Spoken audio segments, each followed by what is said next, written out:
Welcome back, everybody, to Mega Man 3, and we're going to select the astrology sign of my birth, Gemini Man, and I think this is the only one in the entire Mega Man series that actually is based off astrology sign, which is funny. I mean, they could have done more, like Taurus Man, Libra Man, Capricorn Man. You know, they should actually make a game with nothing but astrology sign robot masters, and of course bring back Gemini Man, because he was the first, and only, apparently.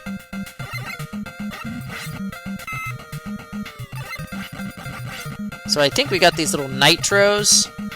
You get another one in the later version of this level, just palette swapped. And this is the game's obligatory ice level without ice physics, which is fine by me. I don't care much for ice physics myself. And is it me, or some of these enemy placements are rather poor?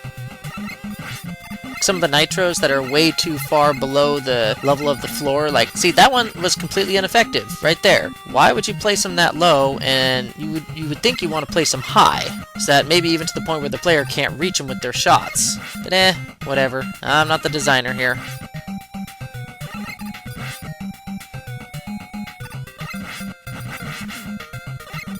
Ugh. Stupid penguin! Get away from me. Forget you. Hey, we got another meeting with Proto Man, who just stares at us and warps away. Hey, thanks, man. That was cool. You got one shot at getting an extra life, or E-Tank. Or, what did I say? E-Tank? Ha ha ha. No, big energy. That's what I was going to say. And then we get to the major gimmick of the stage, in which this case it would be tadpoles. Yeah, you could almost say it's almost like a little micro puzzle, trying to find your way through the little maze of tadpole eggs. Trying to find the right I mean, I guess you... Okay, I guess I gotta shoot. There we go. I mean, I guess you could shoot every single one of them out, and that would still solve the puzzle in and of itself, but it takes too long, and, you know, sometimes people just don't have that patience or time. Oh, gosh.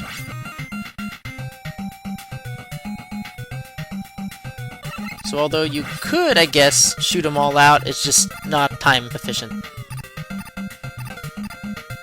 And apparently I'm not able to jump up and around there. I've seen other people do it, but apparently I can't, so rush coil it is.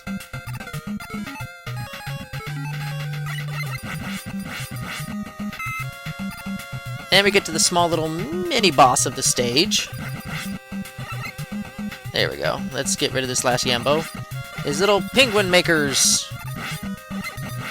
Thankfully, the little smaller penguins don't take any more than one hit, so trying to manage all the enemies that this one produces is rather easy.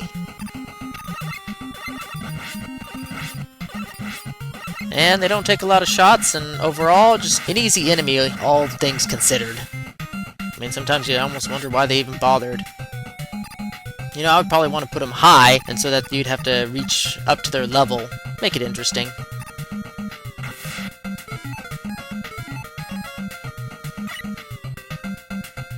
There's no way to get around that, so forced utility usage. So this area you gotta want to take slow, because this is literally the trickiest area in the entire stage. There's a lot of things that could drop you off into a bottomless pit here. As much as I want to go grab that E-Tank, I don't think I can get out of it. I don't think the rush coil is going to be able to get me out of that little pit there. So I'm going to have to forego that tank, much to my regret, and just keep going, because thankfully there's another tank slowly coming up. So I'm not too terribly worried. Okay, this part they kind of combine the two enemies. The Yambo and two of those little ships. So at first they were giving it to you one at a time, but then towards the end they gave both types of enemies to you at the same time. Oh gosh. Whew. And this is the worst placement for a Big Eye equivalent ever. There was no way he was going to be able to get to you.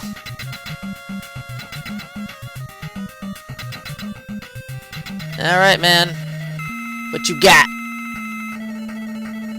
Basically, this battle has two phases. The first phase is with the clone, and basically you just jump and shoot at the same time, and then make sure as you jump and shoot, you jump over him. And you really shouldn't be hurt at all. Not once.